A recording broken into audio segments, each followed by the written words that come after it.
शांत तो ये देखिए, हम लोग कोऑर्डिनेशन कंपाउंड के बॉन्डिंग थ्योरी की बात कर रहे थे, ठीक है ना। और बॉन्डिंग थ्योरी में एक थ्योरी हम लोग पढ़ भी चुके थे, valence bond theory. Valence bond theory में कुछ कमियां हैं जिसको अब हम दूर करने का कोशिश करेंगे। हालांकि सीएफटी ऐसा नहीं है कि सीएफटी बहुत ही बेहतर है, इसमें कोई गलतियां नहीं है, सीएफटी में भी कमियां हैं, इसको भी आगे पढ़ना है। लेकिन हाँ, कुछ चीजों को दूर कर दिया गया है जो पहले वैलेंस बॉन्ड थ्योरी में था। सबसे पहला बात कि क्रिस्टल फील्ड थ्योरी में काफी सारे एजम्पशंस हैं, बहुत सारी बातों को मान लिया गया है। और जब आप किसी चीज को मान लेते हैं तो वहां पे तो कोई रीजन देने की कोई बात ही नहीं है। कुछ चीजों को मानकर और तब आगे के कंसेप्ट को इलेबोरेट किया गया है। तो पहले बात करेंगे हम लोग crystal field theory. Crystal field theory, इसको बोला जाता है CFT शॉर्ट में, ठीक है ना। हिंदी में नाम क्या है? क्रिस्टल क्षेत्र सिद्धांत। एकदम से नया कंसेप्ट है, पीछे के कंसेप्ट से कोई ज्यादा मतलब इसको नहीं है। पहले इसका नाम क्रिस्टल फील्ड थ्योरी क्यों रखा, क्यों पड़ा, इसके बारे में देख लेते हैं। ये थ्योरी, ये जो थ्योरी है, ये मेनली इसमें डिस्कस किया गया है, discuss about inorganic solid crystals. जो ठोस अकार्बनिक पदार्थ होते हैं उनके बारे में इसमें अधिक डिस्कशन किया गया है, इसीलिए इसका नाम क्या पड़ गया है? क्रिस्टल फील्ड थ्योरी पड़ गया, ठीक है ना। क्रिस्टल फील्ड थ्योरी में क्या है, इसकी कुछ सबसे पहले इसमें कुछ एजम्पशंस हैं। एजम्पशंस मतलब कुछ माना गया है चीज है इसमें, ठीक है ना, कुछ मान लिया गया। क्या क्या माना गया है? सबसे पहले इसमें यह माना गया है कि सेंट्रल, ये पूरा यहाँ पे अच्छे से डिस्कस किया गया है, हम आपको केवल थोड़ा सा लिख के दिखाते हैं ताकि आपको याद रहेगा। Central atom behaves as point charge. मतलब जो केंद्रीय परमाणु है, जो केंद्रीय परमाणु है कैसा बिहेव करेगा? वो बिंदु आवेश की तरह व्यवहार प्रदर्शित करेगा। केंद्रीय परमाणु कैसा व्यवहार दिखाएगा? बिंदु आवेश की तरह। मतलब जैसे कि पूरा पॉजिटिव चार्ज कहीं एक जगह पर रख दिया गया है, उस तरह का बिहेवियर दिखाएगा हमारा केंद्रीय सेंट्रल एटम। दूसरा, इसका एक और मान लेते हैं एजम्पशन, एक और क्या बातें बताई गई हैं? No covalent bond, no covalent bond is formed between central atom and ligand। इसमें दूसरा बात ये मान लिया गया है कि केंद्रीय परमाणु एवं लिगेंड के मध्य सहसंयोजक बंध नहीं बनेगा।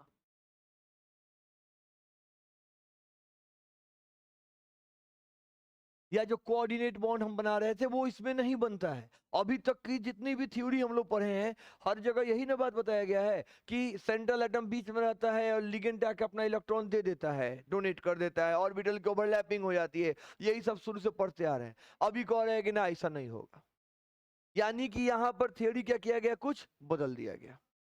उसमें बोला गया था कि होगा, अब यहाँ पे कह रहा है कि ना ऐसा नहीं होगा। यहाँ पे क्या होगा? तो फिर यहाँ पे क्या बनेगा? तो कहेगा दिस interaction is purely आयनिक। मतलब क्या होगा? यहां पर आयनिक बंध बनेगा, ठीक है ना। ये क्या हो गया? यहाँ पे आयनिक बंध यहाँ पे क्या हो रहा होगा? बन रहा होगा। मजाक हो गया इसके साथ, शांत रहिए। क्या होगा यहाँ पे? यहाँ पे आयनिक बॉन्ड बन रहा होगा। हो गया, ज्यादा होशियार है।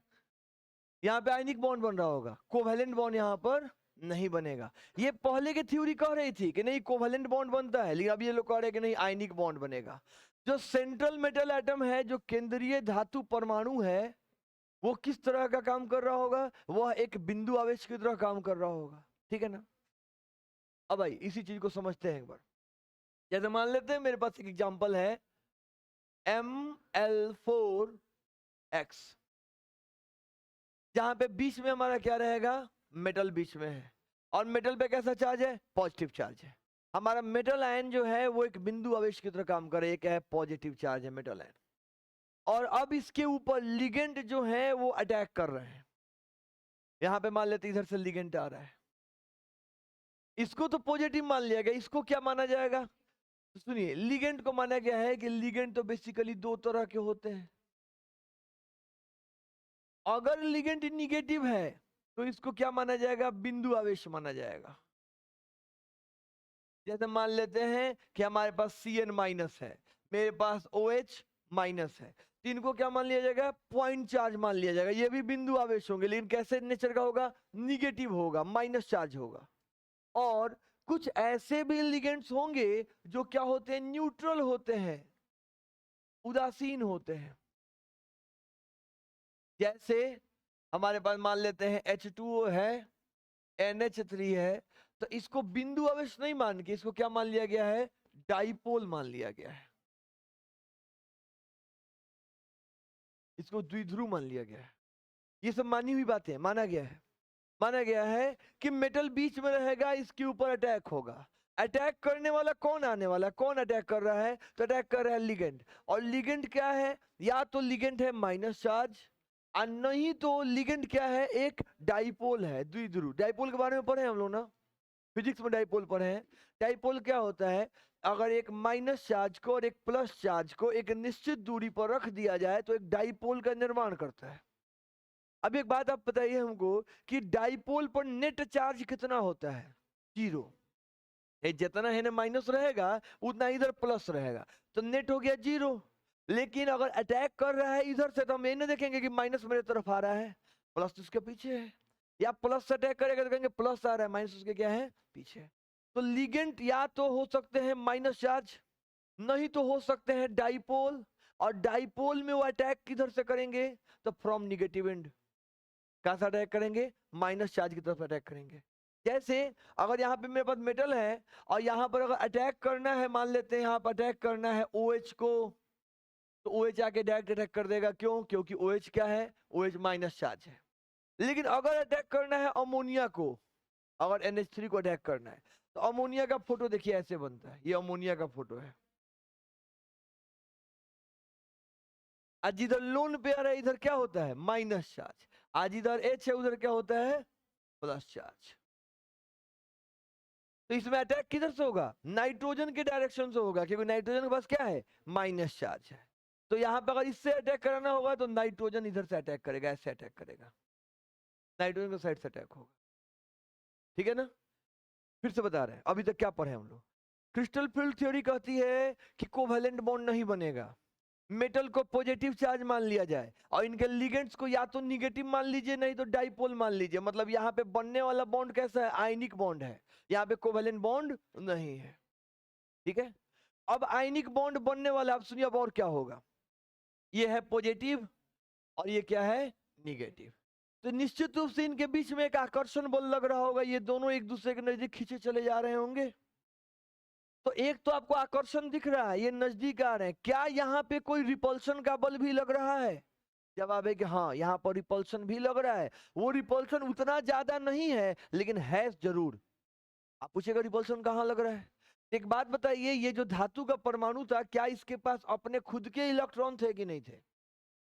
इलेक्ट्रॉन थे इसके पास। भले ही ये पॉजिटिव, जैसे Fe+2 देखने में तो पॉजिटिव लग रहा है, लेकिन क्या उसके पास अंदर उसके इलेक्ट्रॉन है?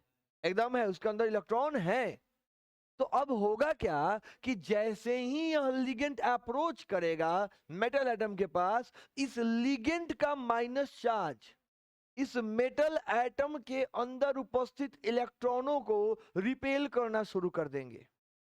ये नजदीक तो आ रहा है, ठीक है, नजदीक आ रहा है। इसका न्यूक्लियस, इसका जो न्यूक्लियस है इसके इलेक्ट्रॉन को आकर्षित कर रहा है, इसका न्यूक्लियस इसके इलेक्ट्रॉनों को आकर्षित कर रहा है, ये उसके नजदीक जा रहा है।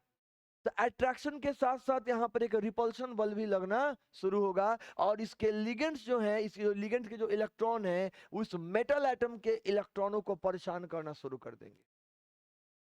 आज जब परेशान करेंगे तो क्या होगा, तो परेशान करेंगे तो उनकी एनर्जी क्या होगी, बदलने लगेगी।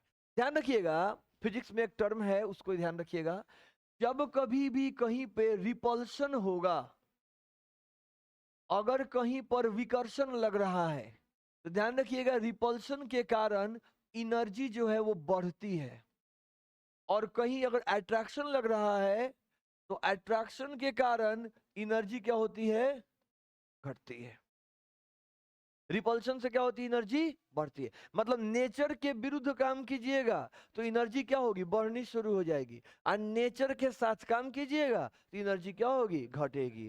जैसे मान लेते हुए स्प्रिंग रखा हुआ है, उसको कस के धकेंगे, तान दिए तो उसकी एनर्जी बढ़ गई, अब उसको छोड़िएगा तो वो छटक जाएगा। यानी कि आपके द्वारा किए गए काम से उस स्प्रिंग की एनर्जी क्या हो रही है, बढ़ जा रही है। आपने इसकी एनर्जी को क्या कर दिया, बढ़ा दिया, ठीक है ना।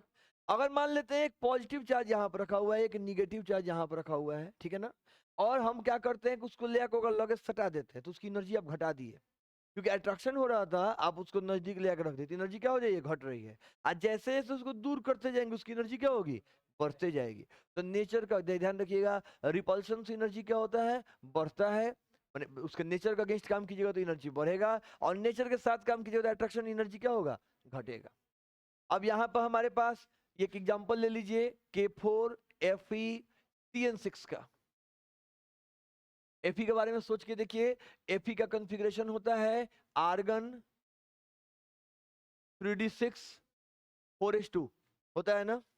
लेकिन यहां पर आयरन जो है वो किस स्थिति में है, यहां पर का आयरन जो है वो +2 में है, दिख रहा है +2 में।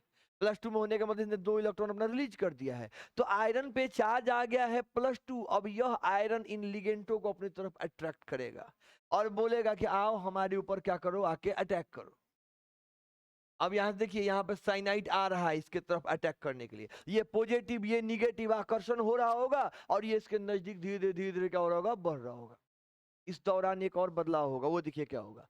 जब इसका कॉन्फ़िगरेशन लिखिएगा तो आएगा आर्गन 3d6 4s का इलेक्ट्रॉन तो गया, यानी कि इसके भीतर का सेल तो छोड़िए, भीतर का सेल तो भाई भरा हुआ है, बाहर के सेल में कितने इलेक्ट्रॉन है, 6 गो, 3d6 है, 6 गो इलेक्ट्रॉन दिख रहा है इसमें। अब यहाँ पे क्या होगा, बाहर के सेल में, बाहर के ऑर्बिटल में 3d6 6 गो इलेक्ट्रॉन इसके पास, और किसके पास, आयरन के पास। अब जो साइनाइड का जो इलेक्ट्रॉन है वो इस आयरन के इलेक्ट्रॉनों को परेशान करेगा, और इस साइनाइड के कारण इस आयरन के जो इलेक्ट्रॉन है उनकी एनर्जी क्या होगी, धीरे धीरे बढ़ने लगेगी।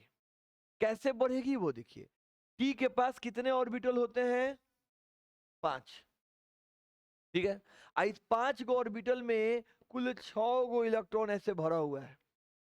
अब जैसे ही साइनाइड इसके नजदीक पहुंचेगा, इसमें से कुछ इलेक्ट्रॉनों की एनर्जी बढ़ जाएगी और ज्यादा बढ़ जाएगी, और कुछ की एनर्जी कम बढ़ेगी, मतलब बढ़ेगी जरूर, एनर्जी बढ़ेगी, और इसके चलते, बढ़ने के चलते इसमें क्या होगा, ये ऑर्बिटल टूट जाता है। अच्छा, अब ये क्यों टूटता है इसके बारे में चर्चा होगा, अभी आज ही हो जाएगा, लेकिन अभी बाद में इसके बारे में बात करेंगे हम लोग। ये क्या होगा, टूट जाएगा, और ये ऑर्बिटल कुछ ऐसे टूट जाएगा। ये 5 गो था टोटल, 5 गो में से 2 गो ज्यादा बढ़ गया और 3 गो कम बढ़ा, कुल मिला के बढ़ा। अब यही हम लोग को समझना है कि आखिर में ये क्यों बढ़ जा रहा है, बढ़ने का पीछे कारण क्या है। अब बढ़िए रहा है तो सब संगे क्यों नहीं बढ़ रहा है, कोनो का ज्यादा बढ़ जा रहा है, कोनो का कम बढ़ जा रहा है, क्यों, इसका मतलब किसी को रिपल्शन ज्यादा हो गया और किसी को रिपल्शन कम हो गया, ठीक है ना। अब इसी के बारे में हम लोग क्या करेंगे, सीखेंगे, एक एक करके समझेंगे।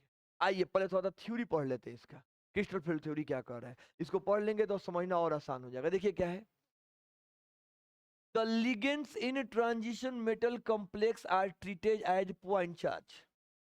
इसमें कहा गया है कि लिगेंड्स जो हैं, जो हमारे जो ये Ml4X ऐसा कोई कंपाउंड हम लिखे थे, ये जो लिगेंड है, इस लिगेंड को क्या मान लिया गया है, पॉइंट चार्ज मान लिया गया है। अगर वो लिगेंड एनायन है, a ligand anion becomes simply a point of negative charge. अगर वो लिगेंड जो है निगेटिवली चार्ज है तो उसको साधारण रूप में सिर्फ और सिर्फ आप क्या मान के चलिएगा, एक पॉइंट चार्ज मान के चलिएगा. A neutral molecule with an electron pair that it donate to metal atom is replaced by negative charge representing the negative end of a molecular dipole. मतलब अगर कोई उदासीन लिगेंड है तो उसको डाइपोल मान लीजिए जिसका निगेटिव एंड सेंट्रल एटम पे अटैक करने जा रहा है. यानी कुल मिला के आपको चार्जे मान के चलना है. समझ में आ रहा है ना. उसने कहा है कि लिगेंड को आप क्या मान के चलिए, पॉइंट चार्ज. और ये कहिए कि पॉइंट चार्ज जा रहा है अटैक करने किसके ऊपर, सेंट्रल एटम के ऊपर.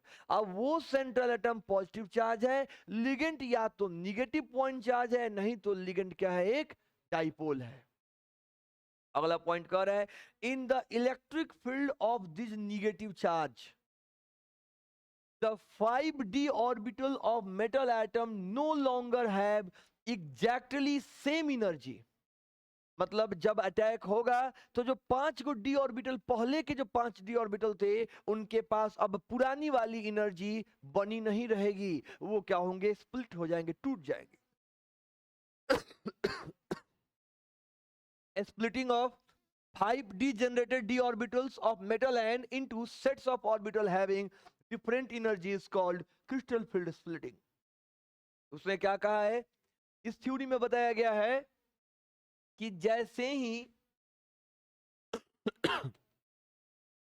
मेटल के पास एक लिगेंड अप्रोच करता है तो मेटल के जो डी ऑर्बिटल थे 5 गो, इनके पास जो पहले एनर्जी सबकी बराबर थी. ऐसा देखिए एनर्जी बराबर होने का पीछे का क्या मतलब, हम लोग को कैसे समझेंगे एनर्जी बराबर थी. जब इलेक्ट्रॉन भरते थे तो एक कहोगे कह के भरते थे पहले, तब दोहराते थे. इसका मतलब सबकी एनर्जी बराबर थी, तब न सब में पहले एक कहोगे दे दिए, तब दो डबल डबल किए. लेकिन जैसे ही अटैक होगा ये टूट जाएगा. ये 5 गो में से 5 गो में 2 गो सेट बन जाएगा, 2 गो समूह बन गया. और इसको बोल देते हैं, इन दोनों के बीच के अंतर को हम बोल देते हैं क्रिस्टल फील्ड स्प्लिटिंग. इसका क्या नाम दे दिया गया, क्रिस्टल फील्ड स्प्लिटिंग दे दिया गया इसका नाम. इसको हम बोलते हैं क्रिस्टल क्षेत्र विघटन.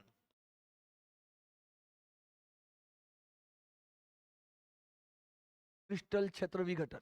ये क्रिस्टल क्षेत्र विघटन कब होगा, जब लिगेंड सेंट्रल एटम को अप्रोच करेंगे.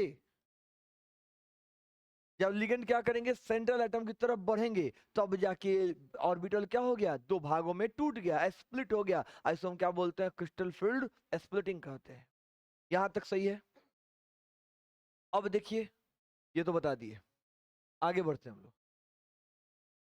अगला क्या कह रहा है कि ध्यान रखिएगा, द एक्सटेंट ऑफ स्प्लिटिंग, वो कितना ऊंचा टूटेगा ये इस बात पर निर्भर करता है कि कोई गो लिगेंड आ रहा है और सेंट्रल एटम पे चार्ज कितना है.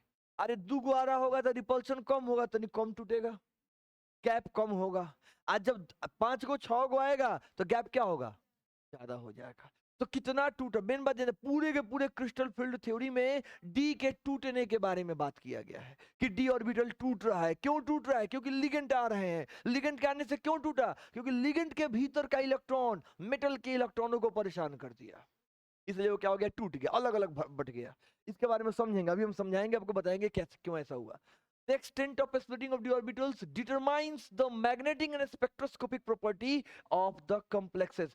इस टूटने से ही हमें पता चला कि मैग्नेटिक बिहेवियर उसका कितना होगा, और इससे ये भी पता चला कि स्पेक्ट्रोस्कोपिक प्रॉपर्टीज जैसे वाइब्रेशनल मोशन, ट्रांसलेटरी मोशन, उसके द्वारा निकाला जाने वाला स्पेक्ट्रम, कैसा रेडिएशन वो इमिट कर रहा है. हमने पूरा वास्ट केमिस्ट्री स्पेक्ट्रोस्कोपी का, ये सारी बातें पता चल पाई. क्यों, क्योंकि डी ऑर्बिटल टूटना शुरू कर दी.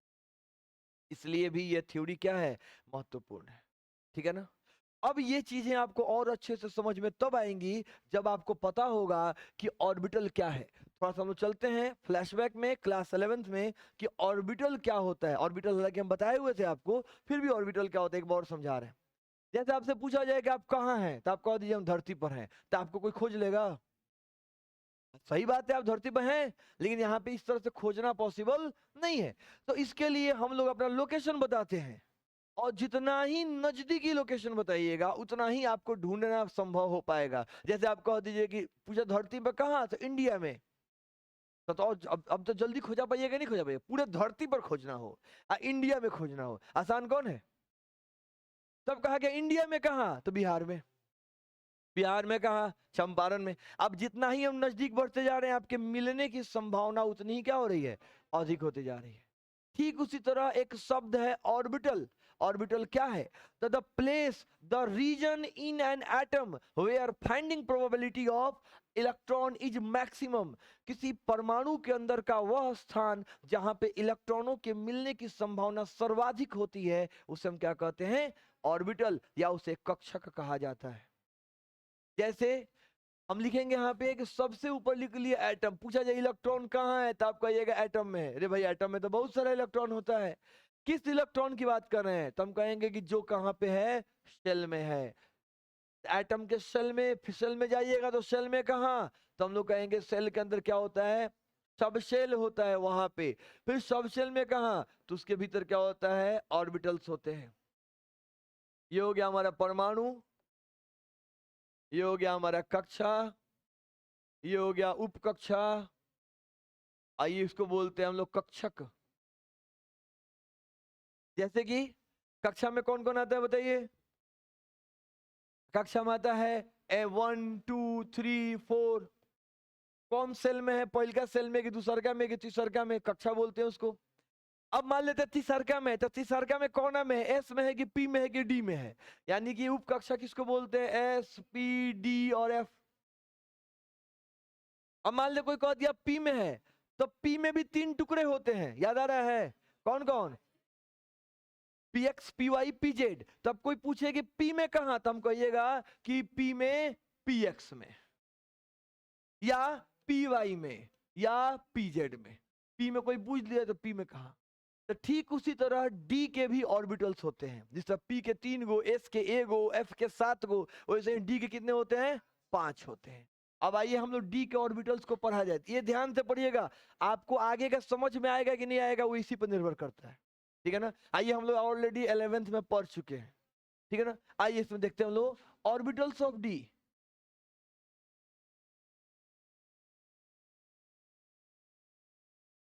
मतलब डी के कक्षक। थोड़ी देर पहले जब VBT हम लोग पढ़ रहे थे तो डी में कई गो बॉक्स बना रहे थे, इसका मतलब में 5 गो ऑर्बिटल होगा। तो डी में सच में 5 ऑर्बिटल होते हैं। और 5 गो ऑर्बिटल कौन है, 5 गो ऑर्बिटल कौन होता है उसमें, t x y, t y z, t z x, t x square minus y square, t z. कल आपको एक वीडियो भेजे थे, ग्रुप में मिला है, उसमें डी के शेप के बारे में बताया गया है कि डी एग्जैक्ट कैसे दिखता है। हम तो यहाँ पे बनाएंगे ही, लेकिन घर पे जाकर उस वीडियो को देख लीजिएगा, यूट्यूब का लिंक है, उसको खोल के देख लीजिएगा कि डी कैसा दिखता है, तो और अच्छे से विजुअलाइज होगा, ठीक है ना। देखिए चैप्टर बड़ी आसान है, ठीक है ना। ये क्रिस्टल फील्ड थ्योरी भी काफी आसान है। अगर आपको बोरिंग लग रहा होगा तो इसका मतलब कहीं ना कहीं बीच में गोलमाल किए हैं, क्लास छोड़े हैं या लापरवाही बरते हैं, नहीं तो ये चैप्टर भारी नहीं है, बहुत आसान चैप्टर है ये। आइए देखा जाए आगे, हम लोग क्या कहेंगे कि डी के कितने टुकड़े होते हैं, 5। और पांचों टुकड़ों को, जैसे इतना आदमी है इसको 2 भाग में नहीं बांट सकते हैं, वैसे ही इस 5 टुकड़ों को 2 हिस्सों में बांट दिया गया है। किस आधार पे, उनके शेप के आधार पे, उनके आकार के आधार पे, उनके ओरिएंटेशन माने उनके अभिविन्यास के आधार पे इन्हें 2 भागों में बांट दिया गया। कौन कौन, एक है प्लेनर, जिसको हम बोलते हैं समतलीय,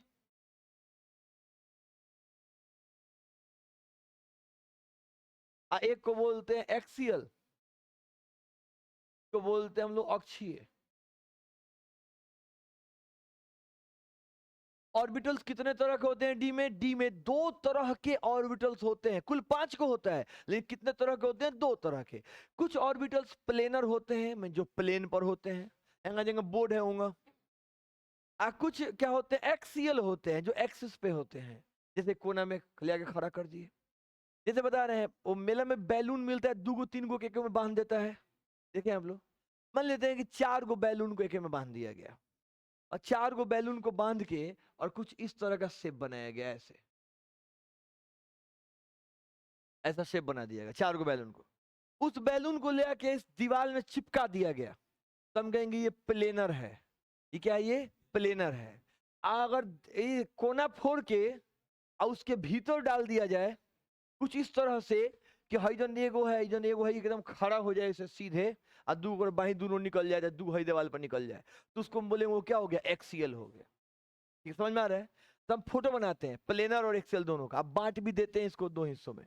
देखिए जैसे इसमें डी एक्स वाई, हम पहले डी एक्स वाई का फोटो बना रहे हैं। देखिए ये आपका कार्टेशियन कोऑर्डिनेट, कई गो एक्सिस होता है इसमें? 3 गो एक्सिस होता है, एक्स वाई और जेड, और टोटल दिशाएं इसमें 6 होती हैं, plus x minus x, plus y minus y, plus z minus Z.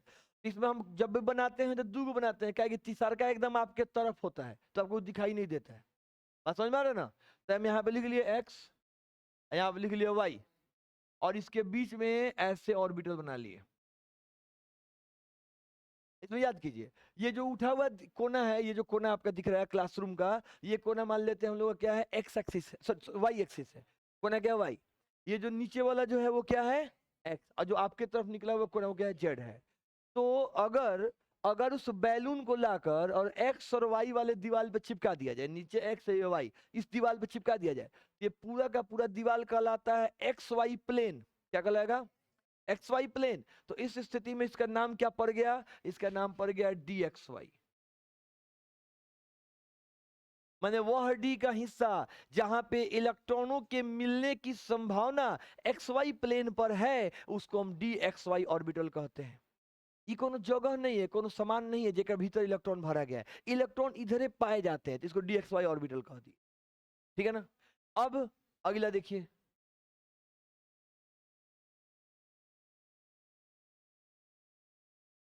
इसको हम बोलेंगे डी वाई जेड। इस रूम में वाई जेड किधर है? वाई किसको माने थे? ऊपर वाले को। आज जेड ये था, तो ये वाला दीवार जो है ये कौन सा है? डी वाई जेड है। ठीक है ना? अगर इस दीवार पे इलेक्ट्रॉन मिलेंगे तो क्या कहलाएंगे? वो डी वाई जेड ऑर्बिटल में है।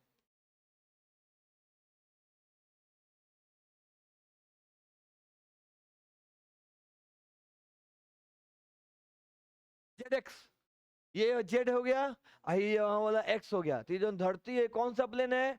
जेड एक्स प्लेन है। तो अगर इलेक्ट्रॉन यहां पे मिलेंगे तो हम क्या कहेंगे? वो कहां पे है? डी जेड एक्स में है।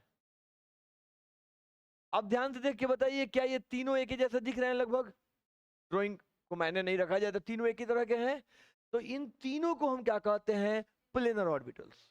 यानी प्लेनर ऑर्बिटल्स कितने हो गए? 3। कौन कौन प्लेनर ऑर्बिटल है हमारे पास? आइए उसका नाम मेंशन करते हैं हम लोग। हमारे पास प्लेनर है d x y, d y z और डी जेड एक्स। ये 3 ऑर्बिटल्स क्या है? प्लेनर है, प्लेन के साइड में है, यानी किसी एटम के उस हिस्से में है जहां पे प्लेन हो, प्लेनर प्लेनर साइड में ये प्रेजेंट है। अब बात करते हैं किसके? एक्सियल की। अब एक्सियल में अब कई को बच रहा है? 2 बच रहा है इसके हिस्से में। अगर ऑर्बिटल ऐसा हो,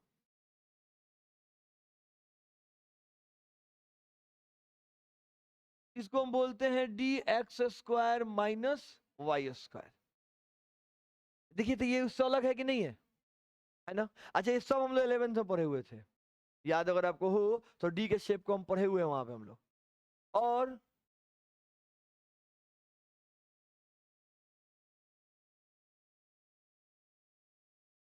ये कुछ ऐसा होता है जैसे एक रिंग होता है, रिंग जानते हैं हम लोग, शनि के चारों तरफ देखें एक ऐसे वलय हुआ है शनि ग्रह, ठीक है ना? वैसा ही इसके चारों तरफ क्या हुआ है? ऐसे रिंग बना होता है, एक निकला होता है किस पे? जेड एक्सिस पे। अब ये एक्स भी हो सकता है और वाई भी हो सकता है, इससे कोई अंतर नहीं है। वो वीडियो देखिएगा, ये सारे फोटोज आपको क्लियर हो जाएंगे, वो फोटो ये कैसा है, घर पे जाके वीडियो जरूर देख लीजिएगा। इसका नाम क्या रख दिया गया? D z square. यानी एक्सियल कौन कौन से हैं? D x square minus y square, और ये कौन सा है? D z square. अब बताइए डी के पास टोटल कितने थे? 5। उन पांचों को 2 भागों में बांट दिया गया, एक प्लेनर वाले, एक ऐसे ऑर्बिटल जो प्लेन पर है, और एक ऐसे ऑर्बिटल जो कहां है? एक्सिस पे है। क्लियर है ये बात? अब चलते हैं, अभी ये एकदम जरूरी है, इसको समझ लीजिएगा कि कहाँ पे है। अच्छा, ऑर्बिटल क्या है? जहां पे इलेक्ट्रॉन पाए जाते हैं, सब जो गोल गोल दिख रहा है, इस सब में क्या भरा होगा? इलेक्ट्रॉन भरा होगा। ठीक है ना? अब चलिए, अब चलते हैं, इस कनेक्ट करते हैं इसको। ये 11th का था, यहाँ का नहीं है ये। अब इसको कनेक्ट करते हैं कोऑर्डिनेशन कंपाउंड से। ठीक है ना? चलिए नया टॉपिक देखिए, सब एक बार कनेक्ट होगा तब आपको अच्छे से समझ में आएगा। हम लिखेंगे, हम लोग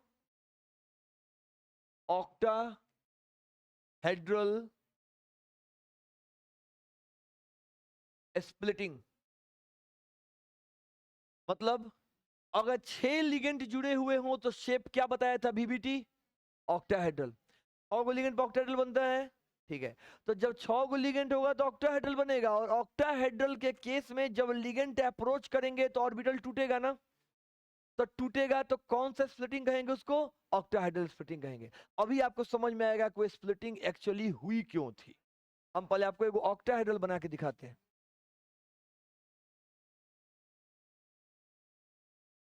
बाउंस कर रहा है, कर ये रहा होगा।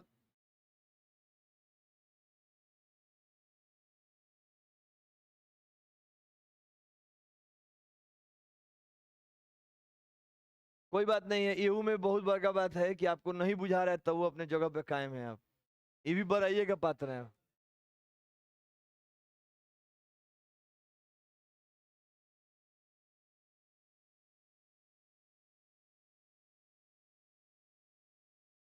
अच्छा एक सेकंड, कितने लोग हैं जो अभी कोऑर्डिनेशन कंपाउंड के चैप्टर में बचे हुए हैं, जिनको समझ में आ रहा है? अभी समझ में आ रहा है, हाथ उठाइएगा। जिनको बीबीटी तक समझ में आया है, हाथ उठाइए, गिन ले। 10% से ऊपर है ना? ठीक है ना? देखिए, चैप्टर रेगुलर रहेगा तो समझ में आएगा। अगर अच्छा कोई ऐसा है जो क्लास में रोज आया है, पर डे का लिखा है, और तब उसको नहीं बुझा रहा है, वो आदमी हाथ उठाए।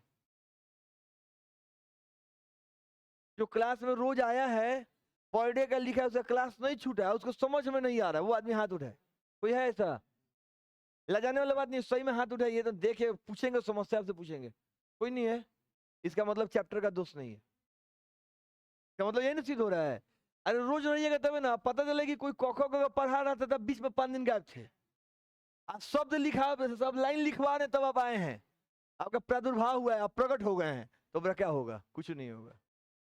अहू में आए हैं तो सही सलामत हालत में नहीं है, नींद में है आप, खेप रहे हैं, लेकर ढिमला रहा है सब। कल पंकज सर करे थे, जानते भाई क्लासों में बड़ा गर्मी होता, एसी लग जाए तो थोड़ा सा और लड़कन के कंफर्टेबल हो, ठीक है, बोल लेकर तकिया लेकर ये वगैरह होगा, एकदम निश्चित रूप से होगा। जितने इतना गर्मी में आप सो जा रहे हैं, महान है आप। अपने गोड़ अपने पकड़ लीजिए, इसलिए कि साधारण लोगों को नींद नहीं आएगा इतना गर्मी में।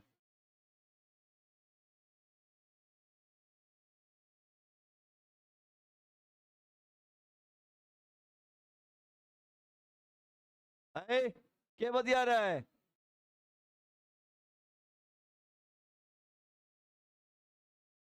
सुनिए, ये क्यूब हम ऐसे ही बनाए थे, सिर्फ आपको 3 हद हाल है। क्यूब आपको सिर्फ इसलिए बनाया गया था ताकि आपको 3D दिखे, 3 डायमेंशन का फील हो। यहाँ पे देखिए, ये ऊपर वाला एक्सिस वाई एक्सिस है, ये इधर वाला कौन सा एक्स एक्सिस है, और वो भीतर वाला कौन सा है? जेड है। तो मान लेते हैं कि ऊपर में वाई है, तो नीचे में भी होगा कि नहीं होगा?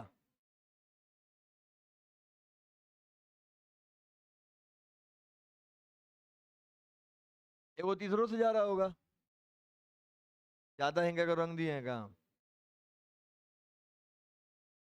इसके बाद एक अगर इधर से है तो एक इधर से भी आया होगा,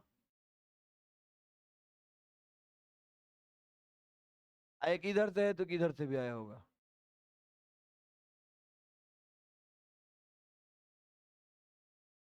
खूब ध्यान से देखिए और बताइए कि क्या आपको ऑक्टाहेड्रल दिखाई दे रहा है?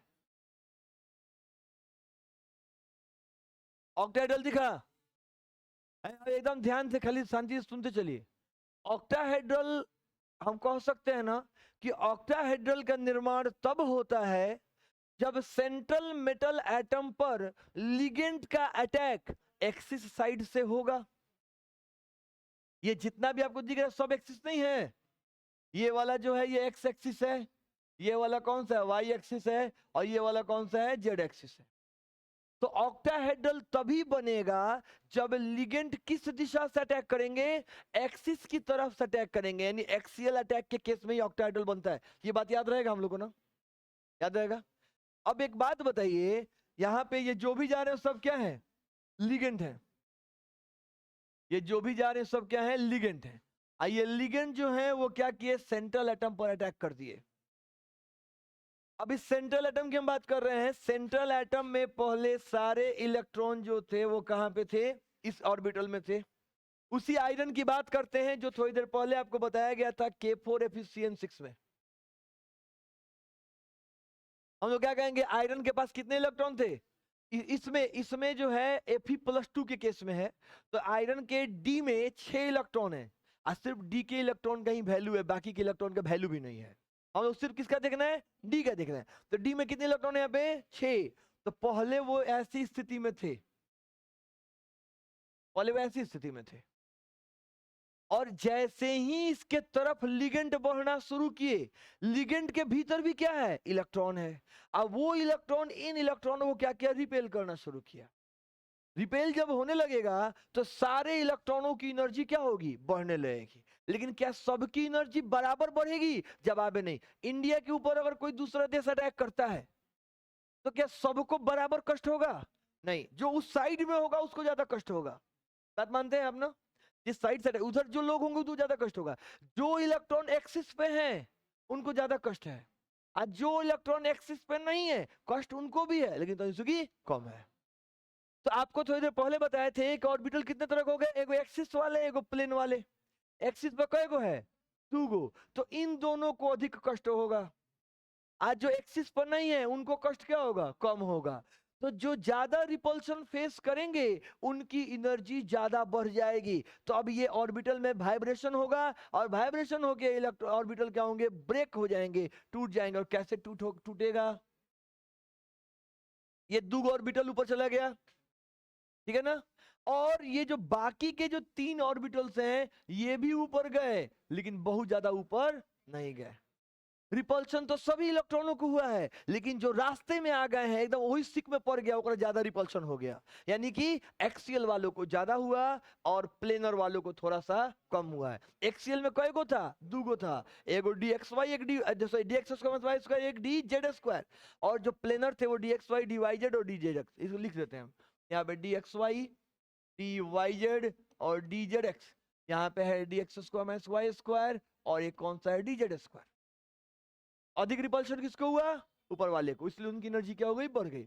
अब कल से आपसे कोई पूछे कि बताइए ऑक्टाहेड्रल में क्रिस्टल फील्ड स्प्लिटिंग कैसे होगी, तो आप खाली ही फोटो बना के दीजिएगा उसको। ये कब की स्थिति है, उसके आने के पहले। इस समय उसकी डिजेनरेसी मेंटेन है, मतलब सारे ऑर्बिटल्स की एनर्जी बराबर है। और जैसे ही वो अप्रोच किया कुछ की एनर्जी बढ़ गई और कुछ की एनर्जी क्या हो गई, घट गई। बताइए यहाँ पे कोई दिक्कत, कोई समस्या यहाँ पे नहीं है ना। बोलिए बोलिए बोलिए, पूछिए पूछिए ना, पूछिए पूछिए, समस्या बताइए ना।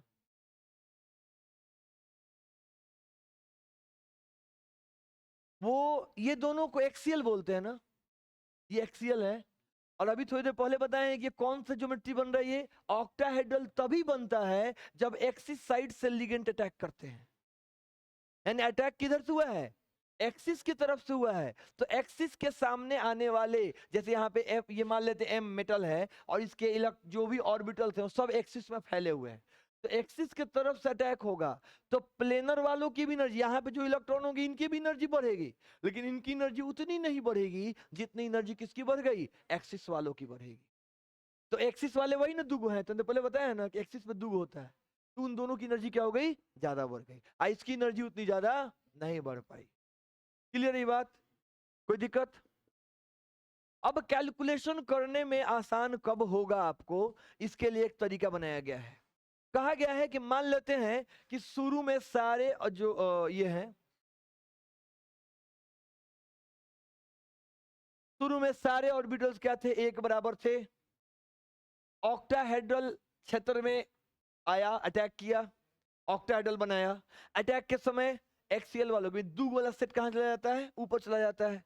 तो उसमें हम क्या करेंगे, 2 गो की एनर्जी को बढ़ा लेंगे। और 3 गो का भी बढ़ा है लेकिन उतना नहीं बढ़ा है। ऐसे अब यहाँ पे सुनिए, एक और चीज मानना है। जब भी मेजरमेंट करना होता है ना, जब भी हमें कुछ मापना होता है तो हम कोशिश करते हैं कि एवरेज वैल्यू से मापना शुरू करें, औसत निकाल के मापे। तो यहाँ पे एक और एजम्पशन है, एक और चीजें को काल्पनिक रूप में एक और मान लिया, कहा गया है ये बात कि एक बात बताइए कि अगर इन सभी इलेक्ट्रॉनों को एक बराबर रिपल्शन फील होता, अगर अटैक चारों तरफ से होता, तो सबको एक बराबर रिपल्शन फील होता कि नहीं होता?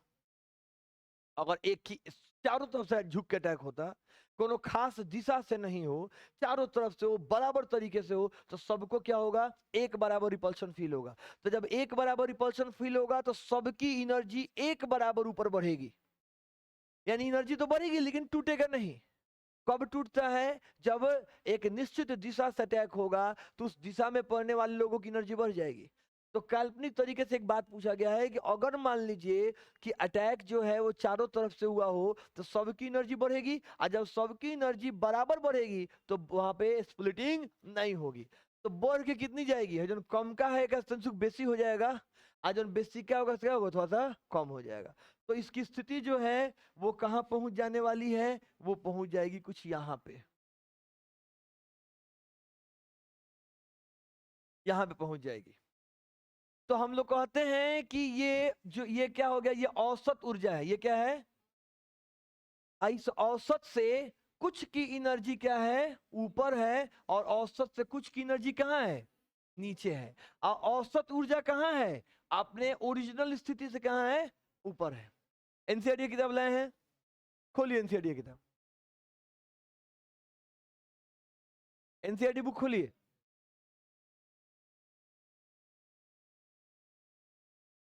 लाइए हमको दिखाइए, किताब दिखाइए। ये मेरे पास अभी हिंदी मीडियम वाली बुक है, इंग्लिश वाले लोग के लिए लाइए हम पेज खोज देते हैं।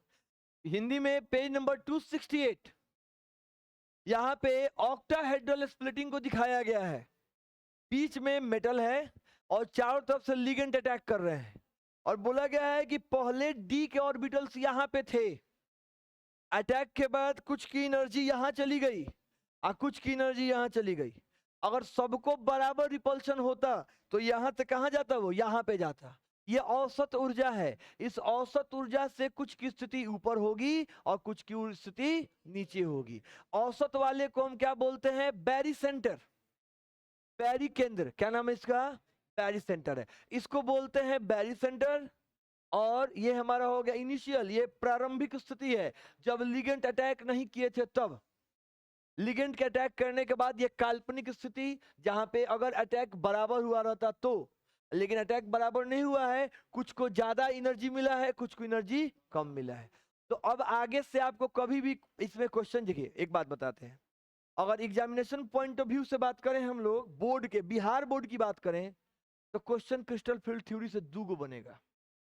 क्रिस्टल क्षेत्र सिद्धांत किसे कहते हैं, उसकी अवधारणाओं को लिखे, जो 5 गो पॉइंट पढ़ा देता हूं, इसकी कमियों को लिखे, जो अगला 5 को पढ़ाएंगे, तो बात खत्म। अगर इसमें भारी पूछा जाए तो बहुत सारे क्वेश्चन बन सकते हैं। मैग्नेटिक मोमेंट बताया जा सकता है यहाँ पे निकाल के, रंगीन होगा कि नहीं होगा ये बताया जा, बहुत सारी चीजों को बताया जा सकता है। तो बोर्ड के हिसाब से आप सीख चुके हैं, निश्चिंत रहिए। अब ये हम लोग किसकी तैयारी कर रहे हैं कि अगर मूड घूम गया उसका, कुछ एने ओने का क्वेश्चन दे दिए तो पकड़ा जाए, उसकी तैयारी हो रही है। काम भर का पढ़ हम लोग चुके हैं, आराम से पढ़ चुके हैं, ठीक है ना। एक और बात सुन लीजिए, अभी एक बात पता चला है। ग्रुप के बच्चों का, कुछ बच्चे क्लास में एब्सेंट थे लगातार, तो उनका लिस्ट निकाल के हम ये कर दिए, ग्रुप में डाले। और डालने के बाद उन बच्चों को लगा कि हाँ मैंने हैं, ग्रुप में बने हुए हैं, तो नाम नहीं रखेंगे, कुछ सर हैं हम लोग जान पहचान के, वो उससे पूछे कि भाई तुम नहीं जा रहा है वहां पे पढ़ने, क्या बात है? तो सर खाली वो केमिस्ट्री थोड़े पढ़ना है, हमको बाकी सब्जेक्ट पर ध्यान देना है, ठीक है ना। वहां पे क्या नहीं, केमिस्ट्री में इन्वॉल्वमेंट इतना ज्यादा हो जा रहा है कि हम बाकी सब्जेक्ट नहीं पढ़ पा रहे हैं। तब नहीं पढ़ पा रहे हैं तो आपका गलती है। हम होमवर्क दे रहे थे, मेरी गलती थोड़े है, ये गलती नहीं है। सच पूछिए तो आपका कंटेंट उतना है पढ़ने के लिए। अगर आप घर पे पढ़ते हैं तो आपको मिनिमम 9 घंटा पढ़ना होगा, मिनिमम। एगो सब्जेक्ट को 3 घंटा का समय दीजिएगा तो आराम से 9 घंटा पढ़िएगा। आज मान लेते केमिस्ट्री पढ़ लिया, कल केमिस्ट्री नहीं पढ़िएगा तो हिंदी पढ़ लीजिएगा, इंग्लिश पढ़ लीजिए, कुछ पढ़ लीजिएगा। रोज 9 घंटा पढ़ना पड़ेगा मिनिमम। आप नहीं पढ़ रहे हैं तो कहीं ना कहीं तो सिलेबस। एक बात बताइए, देखिए जो भी हम आपको पढ़ाते हैं वो एनसीईआरटी का होता है, हम एनसीईआरटी से ऊपर नहीं जा रहे हैं। हाँ ये जरूर है कि हम एनसीईआरटी आपको कंप्लीट पढ़ाते हैं, ठीक है ना। एनसीईआरटी में कुछ मिस नहीं करते, कुछ छोड़ते नहीं है। तो जितना सिलेबस में उतना नहीं पढ़ाएं, क्वेश्चन वहीं से आ जाए तब क्या कीजिएगा? नहीं आ सकता है क्वेश्चन? आ सकता है। इसका आपको फायदा, इसका एहसास नहीं होगा। आपको ये फील तब होगा जब आप किसी दूसरी चीज का तैयारी कीजिएगा। अभी इसमें के कुछ बच्चे सीयूईटी का तैयारी कर रहे थे, उनको सबसे आसान पेपर केमिस्ट्री का ही लगा है। कारण ये है कि कोई एक्स्ट्रा चीज पढ़ना ही नहीं है उसमें, यही सारी चीजों को तो पढ़ना है। हम लोग लेवल मेंटेन करके चल रहे हैं तो दिमाग पे जोर पड़ रहा होगा, ये में कहीं से दो राय नहीं है। दिमाग पे जोर पड़ना अच्छी बात है, मतलब आप नॉर्मल कैटेगरी के हैं। अगर दिमाग पे जोर नहीं पड़ रहा है तो दो तरह की पॉसिबिलिटी, या तो भगवान अपने हाथ से आपका दिमाग बनाए हैं, या बहुत तेज हैं खतरनाक वाले, और नहीं तो बिल्कुल नहीं पढ़ रहे हैं। एगो खूब पढ़ के तेज हो गया ओकरो दिक्कत नहीं है, आज जो छोड़ दिया ढील दिया ओकरो कोई दिक्कत नहीं है कि नहीं है। तो प्रॉब्लम आना स्वाभाविक है, ये हम भी पढ़े थे तो हमको समस्या हुआ था। और एक और बात बता दे रहे हैं, आपको पता है यही क्वेश्चन हमसे भी एमएससी के प्रैक्टिकल में पूछा गया था लास्ट सेमेस्टर में। है हाँ, प्रॉब्लम वाले निश्चित रूप से बहुत डाउट होता था, इतना डाउट होता था कि क्या कहा जाए। आपको एक और बात बताएं, अभी भी डाउट होता है कोनो चीज में, लेकिन कोई डाउट ही क्लियर करने वाला नहीं। बस समझ में आ रहा है ना। कभी कुछ समस्याएं अभी भी आती हैं, तो समस्या अभी तो कुछ समस्या इधर बीच में हाल फिलहाल मेरा क्लियर हुआ है, मिल गया है आगे, लेकिन अभी भी कुछ ऐसी समस्याएं हैं जिसको कोई क्लियर नहीं कर पाता, ठीक है। और डाउट आना कोई बुरी बात नहीं है, डाउट आना कोई बुरी बात नहीं है, ठीक है ना, निश्चिंत है उसकी। अब देखिए, जानते हैं इसमें हम लोग अभी करने से क्या फायदा हुआ? सुनिए, इस करने से क्या फायदा हुआ आपको, मेरे को एग्जांपल बताते हैं इसके लिए, जो कल से हम लोग काम करना शुरू करेंगे। कल से जो काम करेंगे उसकी बात कर रहे हैं हम लोग कहेंगे कि एक्सप्लेन बॉन्डिंग ऑफ, सुनिए ध्यान से, हम लोग कहेंगे कि एक्सप्लेन, एगो क्वेश्चन लिखते हैं हम, उसको बनाते हैं, आप केवल देखते चलिए। Explain nature of K4Fe-CN6 with help of CFT। Crystal क्षेत्र सिद्धांत के अनुसार इसके गुणों को बताइए। हम लोग अब कोनो फोटो नहीं बनाना है, हम कहेंगे 6 गो है ना, यानी ऑक्टाहेड्रल होगा, यानी 2 गो वाला ऊपर होगा, 3 गो वाला कहाँ होगा, नीचे होगा। तो हम लोग क्या करेंगे कि पहले सबसे पहले 5 गो खींच लेंगे। अब ये बैरी सेंटर खींचे हैं और नीचे वाला नहीं खींचेंगे, इस बैरी सेंटर से 2 गो को ऊपर खींच लेंगे, 3 गो को नीचे। और तब कहेंगे कि बताइए इस Fe का ऑक्सीडेशन नंबर कितना था, +2। यानी कि इसका अगर कॉन्फ़िगरेशन लिखें आयरन का, कुछ लोगों को तो हाइयो नहीं आता होगा, तो क्या होगा, आर्गन 3d6 4s2। तो इसका अगर हम Fe2+ लिखेंगे तो हाई 2 गो निकल जाएगा, क्या बनेगा, आर्गन 3d6। यानी कि आयरन के डी में कई इलेक्ट्रॉन, 6 गो। तो अगर ये 6 को एक बराबर विकर्षण बल का अनुभव होता तो 6 टूटते नहीं, 6 एक साथ रहते। हम कहेंगे कि ऐसे बनेगा, लेकिन सच पूछिए कि स्थिति तो ऐसी है नहीं, स्प्लिटिंग तो हुई है। तो कैसी स्प्लिटिंग हुई है, यहाँ पे 2 केस होगा, खूब ध्यान से सुनिएगा, इसको समझिए कैसे बना भरना है इसको। हम कहेंगे कि अगर ये लिगेंड मजबूत है तो हाई ज्यादा तोड़ दिया होगा, यहाँ पे गैप क्या होगा, ज्यादा हो जाएगा। इसको हम बोलते हैं स्प्लिटिंग एनर्जी, इसको हम क्या बोलते हैं, स्प्लिटिंग एनर्जी। तो वहां पे स्प्लिटिंग एनर्जी क्या होगी, ज्यादा होगी। अगर लिगेंड मजबूत होगा तो स्प्लिटिंग एनर्जी ज्यादा होगी, अगर लिगेंड कमजोर होगा तो स्प्लिटिंग क्या होगा, कम होगा, है ना। तो ये लिगेंड कैसा है, तो इसके लिए लिस्ट देखना पड़ेगा।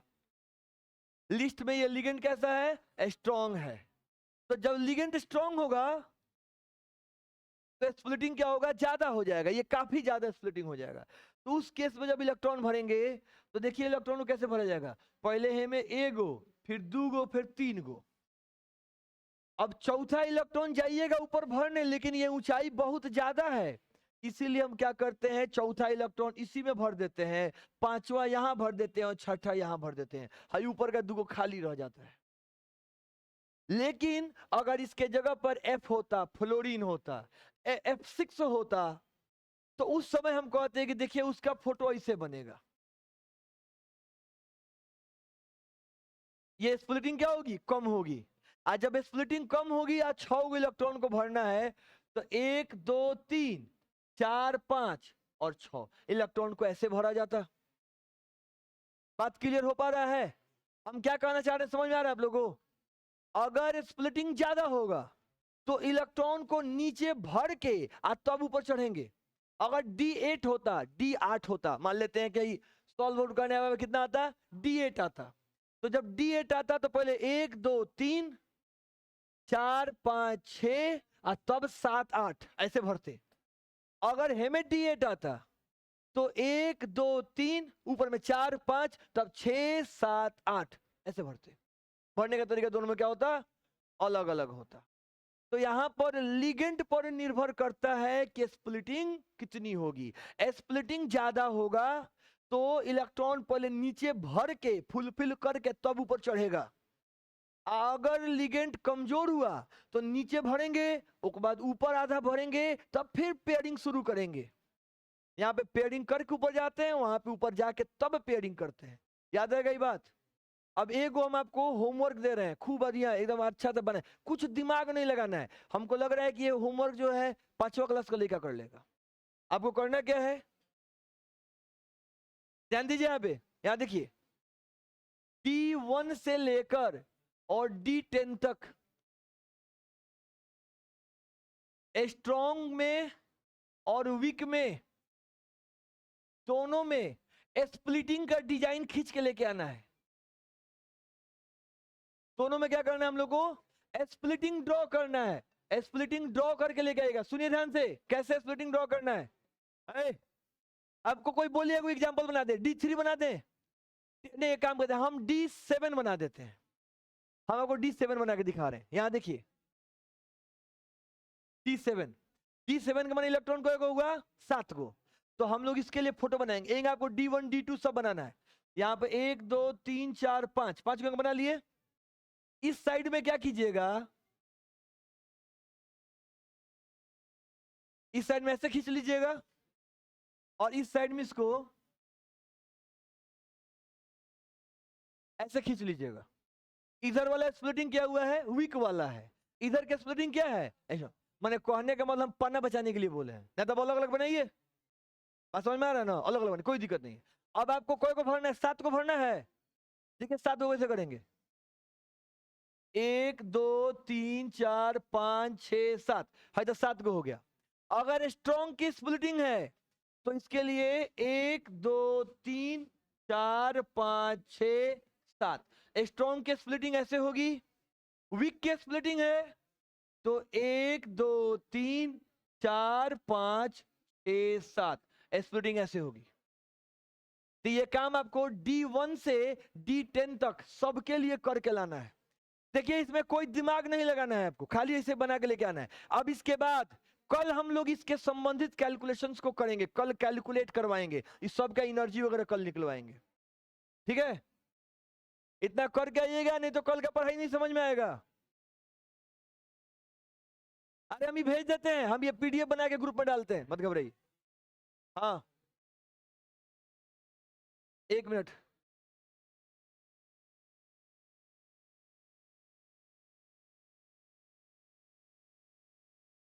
आज का डेट कितना है जी,